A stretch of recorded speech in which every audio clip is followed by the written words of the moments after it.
سلام تنام كاب سي ام اكسترا شو سبورت بمقدام شانل نام زي كم زحلف اوانات بحدش قررا فليز بلا تحستو داليا ناباكم تمتصعلام زيناتكم تصطفوا جن كدم مقن كتعنببن سلا زي تقل كم تلمود لايك شير سبسكرايب كتقبرو بمحصان نهانا ريتوتاتكم نقفيتاكم بخفض لبخن قبل دلوات مقانا ناقلصنام نلومي ناباكم نمبال ناب زغربنا ديناتات كنحلفكم سناي مكتتال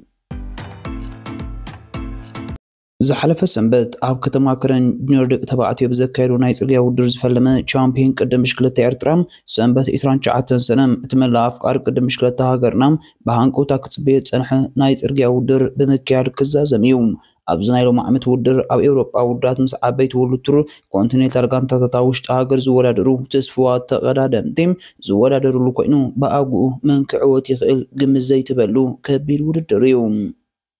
أبزلوم عمت مبل 15 جيزي زكاية تشامبيون إيرترا نايز حلف عمتات منقطاتو بمقيار باستفر علي مولاد بوتايو كايد مبزحتيو تقرر مزحلفو بوتاتات قولا بمخانم دمام نايك بتاودر عقم زلوم تقرر تيم تربحت نايز نايلو عمت تشامبيون إيرترا قنو تثبيتي قبر لو عمت ودر تشامبيون إيرترا كابحت مسكرم تبقيسوم عماي تشوات بمقنع ميستر دحري بملازوم بميزان تتقويوم ببار ترستل كيتكا جالي حليفوم بشل عقبة هاي الحليفوم بتقابا حالي إليتريك تتقويوم بجامبو إلكترونيكس ناب كرن هوتيل وريدوم داغماي بكيتكا تمليسوم ناب غول نحرن التحويسوم أنفتو دمام ناب غولنا سماعتات بمقنع بجرا فيوري نقفها وستتقويوم نشده نتسقام قديفوم بعقب إنشورانس ناب بارترينو كبت سحيوم قصيلوم بقول كل ما كلايس وريدو بماي جحجحنا مسجد غزاباندا بمدياب نماي تمقت نيمانو اغوز غيزو بعمبر بوريدو ببولين نا بوشكين تاليو بمدر نا كافم نا بولنا حرن تحويسو نامبيدا بحت مسكرم زملس حدو زريام 10.1 كيلومتر شفن ودر كخونيوم بحف الشام ابزو ودر تقدمتي 285.5 كيلومتر كشفون يوم أبزنايلو مع تشامبيون إيرترا بزيكاتو ما وشت هاجر مزلو غانتاتات تقرنفهم زوالارو تقررم تيم بس عبيت غانتاتات كوينهم بدرجة على معابس مزلوهم تقررم تقون كوالالور يوم أبسن بزكاهد نايت إرقيا ولدر 4 بعلماوي زور ولو تر زوالادرا غانتاتات كساتفعين نايز حلف كلتا عمتات تعاوات ورق مدالا ناي ورق ناي غزي ودر زخون عمالي قبر اغزابير كام امريكاويت كلب ليتل تريكم تشامبيون إيرترا كلتا شعر إسان 4 ناتنا إلتس فاتين كاب اسبانياويت كلب موفي ستار تعاوات قطلا مالام زور فرنسا بينيام غرماي كاب انتر مارشوونتي كم ون تشامبيون افريقيا سلسة غزي استعاوتلو هينوك ملو برهان كاب كازاكستاناويت غانتام اكس دي اس كاستانا نزن ناي ولو ترغانتا زوكلو تقردمتيوم بتوسخي امناي برو كونتيننتال غانتا زوالادرو إيرتراوين تقررمتون ابتسن بزكاير نايت ريا ودر دانغايدو دانغا كبها اليوم زيوم دمام مس مارجاويت غانتا ترنغانو بوليغون زوالادر متكل يوبن مس بانياويت غانتا برغو زوالادر مرهو قدوس داويت يمانو يلهبتابن ميلكاس ماكلن كاب جرمناويت غانتا بايك اد ناتنايل برهانه بيتروس منغسن ايفن يمانن كاب تركاويت غانتا اسطنبول بيك شهر مس فيليبناويت غانتا 7-11 زوالادر اخريلو غبري هوت ودا عالم مس جاباناويت غانتا جي سي ال او كيو زوالادر نهم زراي عدو موسى مس مغابيت عباي غانتا انتر مارش زخونه وانتي ريوز تكنور زوالادر موال غرماي مس ناي ساي غانتا تطنيفهم زلو عوت امانن يافيت مولጌታም ابزو درساتفو تقدمتيوم تعاوت قطلا ملام زور فرنسا زخونه 2024 اولمبيكاو تقررماي بينام غرماي كسام وداتا مستوعل غجلان تصنيحوم اب قصبتا ودر بزلو بقعات ناي معوات تخلو كم زلو ببوزحات غمت تواهيبولهم بينام غرماي مزلو ناي قصبتا ودر عقميم امزازم تبصحو انتاي كم زغبر يعميقوم سفول تقدمتيم نبينام اب عباي وجل حيزم مكعلو تثبيتاي غبرن تشامبيون إيرترام أب تاريخهم حنساب ترايو بتاودر زازيموم أب كلتش حنشومونتن دانيال تغرايا مالوت نبرختي مانم بنايقو حسن فلي سعر لوم أب صرفو 10 ودات قريت انزخدا وجلاتين نتودر كعوتالو خيلان أبال لتريك أولمبيكا أماني الكبر زابير تخلق نزودر كعوتالو يخليو تبايلو زقمت تقرما يوم أماني لو ما عمتها بعوت ودقانتو يتقلاو جوناتان بيلان زرعي بغعتن نتي أب كلتش 14 أب نوس علمي مساس بيكو بمقان استوغنا صفو تشامبيون إيرترا دحري 11 عمتات كدهمو غزيو زبليوم ኣብ 2018 كما 2022 ክልተ ግዜ ቻምፒዮን ኤርትራ ክኸውን ዝኽኣለ ምርሃዊ ቅዱስ እውን ሎሚ ዓመት ሳሳይ ግዜ ቻምፒዮን ኤርትራ ብምዃን ምስቲ ኣብ 2011 2012 ከምኡ ከዓ 2016 ሰለስተ ግዜ ቻምፒዮን ኤርትራ ብምዃን ክብረ ወሰን ሒዙ ዘሎ ዳንኤል ተክለሃይማኖት ክመዓረረ ዝኽእሉ ዕድል ክህልዎ እዩ። ምርሃዊ ቅዱስ ምስ ሓዳሽ ክለቡ ስፓኛዊት ብርጎስ ኣብዚ ናይ ውድድር ዓመት ኣብ 5 ውዳድ ድሕሪ ምፅዋት እዩ ኣብ ወርሒ ለካቲት ኣብ ማርሴይ ፈረንሳ ኣብ ዝነበረቶ ናይ ሓደ መዓልቲ ውድድር ብዘጋጠሙ ሓደጋ ካብ ውድድራት ተኣልዩ ድሕሪ ምጽናሕም ኣብ ፈለማ ናይ ዝወርሕዩ መንገዲ ዙር ስሎቬንያ ናብ ውድድር ተመሊሱ ንሰለስተ ዓመታት አከታቲሉ ዘውድ ቻምፒዮን አፍሪቃ ዝደፍእን ኣብ ጎልጎል ዓቐበትን ቅጥበታዊ ውድድር ድንቅ ብቕዓት ዝውንን ተቐዳዳማይ ጋንታ ኣስታና ሄኖክ ሙሉ ብርሃን ፀወታ ምንባብ ዘለዎ ዓቕምን ህሉክ ብቕዓቱን ኣብ ግምት ምእታው ነዚ ውድድር ንምዕዋት ዘይንሕፍ ተቐዳዳማይ እዩ። ሄኖክ ኣብዚ ውድድር ምስ ዝዕወት ሰለስተ ግዜ ቻምፒዮን አፍሪቃ ኮይኑ ክንሱም ቻምፒዮን ኤርትራ ግን ኮይኑ ስለ ዘይፈልጥ በኩር ዓወትያ ክትኮነሉ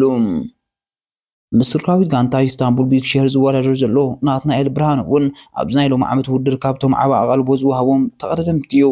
ናትናኤል ኣብ 2015 ከምኡ ከዓ 2019 ቻምፒዮን ኤርትራ ኮይኑ ምንባሩ ይዝከር። ናትናኤል ብርሃንም ንዘለዎ ተመክሮ ተጠቂሙ ነቲ ብዳንኤል ተክለሃይማኖት ተታሒዙ ዝርከብ ብዝሕ ዓወታት ቻምፒዮን ኤርትራ ክዳረጎም ኣብዚ ውድድር ተዓዊቱ ንምውፃእ እቲ ዝተለምደን ቀታልን ስካትኡ ከተግብር ክሕተት እዩ። አባል ትረንጋኑ ፖሊጎን ቲም መትከል ዮብ ሓደ ካብቶም ናይ ቻምፒዮን ኤርትራ ዓወት ርሒቃቶም ዘላ ተቐዳደምቲ እዮም። መትከል ወላ እኳ ኣብ ዝሓለፈ ውድድራት ኣብ ቻምፒዮን ኤርትራ 4 ግዜ ኣብ ፖዲየም ክሊብ እንተኸኣለም ዛጊት ግን ዘውዲ ቻምፒዮን ክደፍም ኣይከኣለን። ኣብ 2021 ንመወዳእታ ግዜ ካብ ናይ ውሽጢ ዓዲ ጋንታታት ቻምፒዮን ኤርትራ ክኸውን ዝኽኣለ ተቐዳዳማይ ጀርመናዊት ጋንታ ባይኬድ ዳዊት የማንን ዝሓለፈ ዓመት ምስ ማህሮም ተዓዊቱ ቻምፒዮን ኤርትራ ዝኾነ ኣባል ሙቪስታር ናትናኤል ተስፋጤን እውን እዚ ውድድር ክዕወተሉ ካብ ዝኽእል ተቐዳደምቲ ዝስርዑ ተቐዳደምቲ እዮም። ኣብዚ ውድድር ካብ ናይ ውሽጢ ዓዲ ምስ ዝዕወቱም ኣብ ወፃኢ ናይ ትምህርቲ ዕድል ከም ዝወሃቦም ብፌደሬሽን ቅድም ሽክለታ መብፅዓ ስለ ዝተኣተወሎም እቶም ናይ ዞባ ማእከል ተቐዳደምቲ ነቶም ፕሮፌሽናላት ተቐዳደምቲ ቅሳነት ከም ዘይሂብዎም ይግመት። كم تقرر متاسبيكو نور أحمد عبد الوهاب ناتان برهانين دانيوم فوتس برهانن تقرر متيريتل إسروم تسفاين نهم مكونن سيمبان كم أون تقرر متكلب سامبل هبرون برهانم أبزو ودر نبروفيشنال تقرر متيم كبدو تثبيت كابز قبر اللوم نايوش تعدين تقرر متيوم كلمة حجيم زوري چامبين إرتراز دوفوم تقرر متيم ኣብ 2024 ናትናኤል ተስፋጽን ካብ ሊሊ ትሬክ ኣብ 2023 ዓወት ኣማን ካብ UCI ኣብ 2022 ምርሃዊ ቅዱስ ካብ ኤፍ ኤዱኬሽን ኣብ 2021 ዳዊት የማንም ካብ ኣስፔኮም ኣብ 2020 ብምኽንያት ኮቪድ ኣይተኻየደን ኣብ 2019 ናትናኤል ብርሃነ ካብ ኮፊድስ ኣብ 2018 ምርሃዊ ቅዱስ ካብ ዳይሜንሽን ዳታ ኣብ 2017 ሚሮን አብርሃም ካብ ኤሪተል ኣብ 2016 ዳንኤል ተክለሃይማኖት ካብ ዳይሜንሽን ዳታ ኣብ 2015 ናትናኤል ብርሃነ ካብ ዳይሜንሽን ዳታ ኣብ 2014 ኣማኑኤል ክብረ እግዚአብሔር ካብ ኣስፔኮም ኣብ 2013 ሚሮን ተሸመም ካብ ኣስፔኮም ኣብ 2012 ዳንኤል ተክለሃይማኖት ካብ ግሪን ኤጅ ኣብ 2011 ፍረቃል ስደበሳይ ካብ ሰንበል ኣብ 2008 ዳንኤል ተክለሃይማኖት ካብ ዞባ ደቡብ ቻምፒዮን ኤርትራ ሎማ ዓርብ ክሮኖሜትር ክቅጽልዩ ቻምፒዮን ኤርትራ ሎማ ዓርብ ኣብ ካብ ማይደምነት ኩለን ካቴጎሪታት ብዘካየዶ ናይ ውልቅ ናይ ግዜ ውድድርን ክቅጽልዩ ጁኒየር ደቂ ኣንስትዮ 15 ኪሎ ሜትር ጁኒየር ደቂ ተባዕትዮ 18 ኪሎ ሜትር ዓበይትን 93 ዓመትን ደቂ ኣንስትዮ 18 ኪሎ ሜትር ፓራሳይክሊንግ ናይ 15 ኪሎ ሜትርን ክካይዱን ከለዉ ኣብ መወዳእቱ ድማ ዓበይትን 93 ዓመትን ደቂ ተባዕትዮ 36 ኪሎ ሜትር ዝርሕቀቱ ውድድር ከካይድዮም ናይ ውልቅን ናይ ግዜ ውድድርን ተመክሮን ዓይነታት ብሽክለታን ዘለው ውድድር ብምዃኑ ቅድሚ ሕጂ መብዛሕትኡ ግዜ እቶም ኣብ ዓበይቲ ናይ ደገ ጋንታታት ዝወዳደሩ ተቐዳደምቲዮም ክዕወትሉ ተራእዮም ኣብ 2023 ከምኡውን ኣብ 2024 ኣማኑኤል ክብረ እግዚአብሔር ኣብ 2022 ቢንያም ግርማይ ኣብ 2021 ድማ ምርሃዊ ቅዱስ ነዚ ውድድር ተዓዊቶምሉ መንባሮም ዝዝከር እዩ። ኣብ ታሪክ ቻምፒዮን ኤርትራ ናይ ውልቅን ናይ ግዜ ውድድርን ሰለስተ ግዜ ወርቂ መዳልያ ዝዓተረም ኣባል ኣሜሪካዊት ጋንታ ሊትሬክ ኣማኑኤል ክብረ እግዚአብሔር ሎሚ ዓመት ኣብ ናይ ጋንታ ስራሕን ዝረኣዮ ድንቂ ብቕዓት ኣብ ግምት ብምእታው ነቲ ንዝሓለፉ ክልተ ተኸታተልቲ ዓመታት ዝተጎናጸፉ ዓወት ሎሚ እውን ክደግሞ ከም ዝኽእል ብብዙሓት ተገሚቱሎም ጥሮታም ድሕሪ ምውፁ ዓመት መፀን ክብሪ ቻምፒዮን ኤርትራ ኣብ ናይ ፅርግያ ውድድር ቻምፒዮን ኤርትራ ዝወዳደር ኦሎምፒካዊ ዳንኤል ተክለ ሃይማኖት ብ5 ዓወታት ቻምፒዮን ኤርትራ ናይ ውልቅን ናይ ግዜ ውድድርን ክብረ ወሰን ናይ ዝውድር ጨብጢ ዝርከብ ተቀዳደማ እዩ። ኣማኑኤል ክብሪ እግዚአብሔር ብ3 ዓወታት ይክተሎ። ቅድሚ ሕጂ ብናይ ግዜ ውድድር ቻምፒዮን ዝኾኑ ደቂ ተባዕትዮም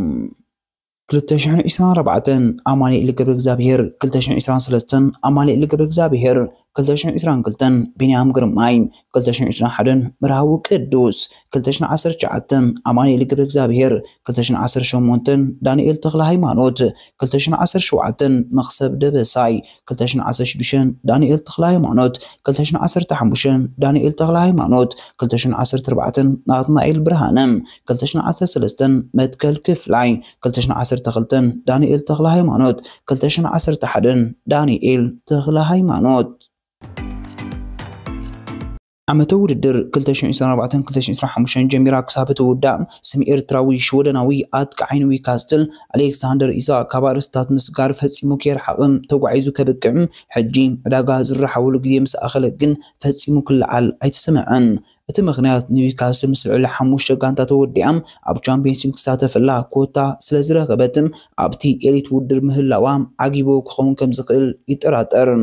እዚ ይኹን እምበር ሓደ ተጻዋታይ ብፍላይ ከዓ ከም ኢሳቅ ዕቑር ዓቕሚ ዘለዎ ብዛዕባ ምስ ሓንቲ ኣብ ቻምፒየንስ ሊግ ብምስታፍ ጥራይ እቲ ዓግቢ እምበር ክትዕወተሉ ትኽእል እያ ኢልካ ዘይተሓስባ ጋንታ ኮይኑ ክሳተፍ እኹልን ዕጋብን ድዩ? ብርግጽ ንሓደ ፕሪምየር ሊግ ንኽልተ ተኸታታሊ ዓመታት ንብሉፅ ኣመዝጋቢ ሸቶት ዝተደረገት ከዓይ እኹል ኣይኮነን። ስለምንታይ ደኣ ከምቶም ላዕልን ታሕትን ብምጥማት ንዓበይቲ ጋንታታት ክዕድግኦም ፅልዋ ዝፈጥር መግለፂታት ካብ ምሃብ ተቆጢቡ ንኩሎም ደሌቱ ዝበሃላ ዝነበራ ካብ ተዓዋቲ ቻምፒየንስ ሊግ ፒኤስ ጀሚርካ ሊቨርፑል፣ ኣርሰናል፣ ማንቸስተር ዩናይትድን ክልቲአን ዓበይቲ ክለባት ስፓኛ ሪያል ማድሪድን ባርሴሎናን ኮታስ ማንም ዓባይ ክለብ ኣርሒቓ ንኽትዕዘቦ ልኢሙ ዝዕዘብ ዘሎም ኢሳቅ ብቕዓቱ ጠርዙ ዘሂቡ ኣርእስታት ኣብ ስርሕሉ ዝነበረ እዋን እኳ እንተኾነም ብዛዕባ መጻኢ ክሕተት እንከሎ ኣርእስቲ ብዘይፈጥር መንገዲ እዩ መልሲ ዝህበሎም። ሓንቲ መዓልቲ እኳ እዚኣ ናይ ሕልመይ ጋንታይ ክብል ዘወናውን መግለፂ ሂቡ ኣይፍለጥን። ኣብዚ ሕጂ ዘሎ ምዕባለም ፀወታ ኩዕሶ እግሪ ዘይርከብ ባህርያት ድማ እዩ ዝገብሮም። ኒውካስትል ዕድለኛያ ንሱም ብሩኖን ጉማሬሽን ምስ ዝኽሉ ተለለነቶም ኣርእስቲ ክሰርሑ ዘይመርፁ ምዃኖም ትብቆንዱ ንጋንታታት ካብ ዕድጋ ኣሌክሳንደር ኢሳቅ ኣርሒቆም ዘሎም ኒውካስትል ዓመተ ውድድር ከይተወድእ እንከላ ዘንበረትሉ 150 ሚልዮን ፓውንድ መለቅሕ ዋጋ እዩ። እዚ ይኹን እምበር ሊቨርፑል ኣብ ፍሎሪያን ቪርትዝም 116 ሚልዮን ፓውንድ ወጻኢታት ትገብር ትኽእል እንተደኣ ነይራ ነቲ ብቁንዑ ዋጋ ናብ 118 ሚልዮን ፓውንድ ክወርድ ዝኽእል ዝነበረ ናይ ኢሳቅ መስርሕ ኣቐዲማ እንተትነብሮ ኣይመሓሸን ዝብል ክትዕ ኣብ ደገፍታ ዘየላዓለ ኣይኮነን። ኒውካስትል ሕጂ እውን ነዚ 27 ሸቶታት ዘመዝገበላ ኣጥቃዒ 2028 ዘብቅዕ ኮንትራቱ ገና 3 ዓመታት ተሪፉ እናሃለዎም ሓድሽ ውዕል ቀሪባ ዝያድኡ ክደፍኖ ተዳልዩ ከም ዘሎ ይንገር። ኤዲ ሃው ንኢሳቅ ብዝኾነ ዋጋ ክዋገየሉ ከም ዘይደልዩ ዝገልጽ ቅድሚ ሕጂ ደጋጊመ ግሊጽ እየ ኢሳቅ ይኹን ካልኦት ዝበለፁ ተጻወትና ንመሸጣ ክነውርዶም መደብ የብልናን። በአንጻሩ ብሉፃት ተጻወት ብምውሳኽ ዝያዳ ንዘለናያው ክንዓቢና እንደለ ዝበለ ኤዲ ሃው ጋንቱ ክሳብ ሕጂ ንመሳርዑ ዝጎደሉ ተጻወት ክትዕድገሉ ዘይምኽኣላ ደገፍቶም ሕጉሳት ኣይኮኑን። ሊቨርፑል ክሳብ ሓደ መስከረም ኣብ ዘሎ ግዜ ንኣሌክሳንደር ኢሳቅ ንምዕዳግ ፈተነ ከተካይድ ትኽእል ዶም ዘይከኣል ነገር እኳ እንተዘይኮነም ናይ ኬርከዝ መስርሕ ወዲኣ ኣማርክ ጌሂ ካብ ክሪስታል ፓላስ ምዕዳግ ምስ ትወፍር ከም ተኽሎ ኣምና ዝተደረተ ይመስል። ሊቨርፑል ወላድኣ ኣብ ኣጉኡ ናብ 200 ሚልዮን ፓውንድ ወጻኢታት ትጸጋዕ እምበር ኣብዛ ክራማት ተወሳኺ 200 ሚልዮን ብምውፃእ ብድምር 400 ሚልዮን ፓውንድ እንተሓሊፋም እውን ብዘይ ፋይናንሻል ፌር ፕሌይ ኣይክትሕተትን እያ። ንዝሓለፉ 5 ዓመታት ክብሮ ፀንሐት ልዑል ወጻኢታት ሎሚ ኣውፅያ ዘይትሕተተሉ ባይታ ኣንፂፍላ ዘሎም። ስለዚ ኣብ ድላይታ ክለብ ዝምርኮስ እንተዘይኮይኑ ንኢሳቅ ካብ ምዕዳግ ዘኽልክላ ሕፅረት ባጀት ኣይክህልዋን እዩ። መደብና ክሳዕ መወዳእታ ብምክታልኩም ደጊምና እንዳመስገና ኣብ ዝቅፅል ቪድዮና ክሳብ ንራኸብ ከምቲ ልሙድ ላይክ ሼር ሳብስክራይብ ብምግባር ህላውነትኩም ደገፍኩም ናይ ፍለይና እንዳበልና ንሎም ዘዳልናዮ ትሕዝቶም ኣብ ዝንዛዝም ሰላም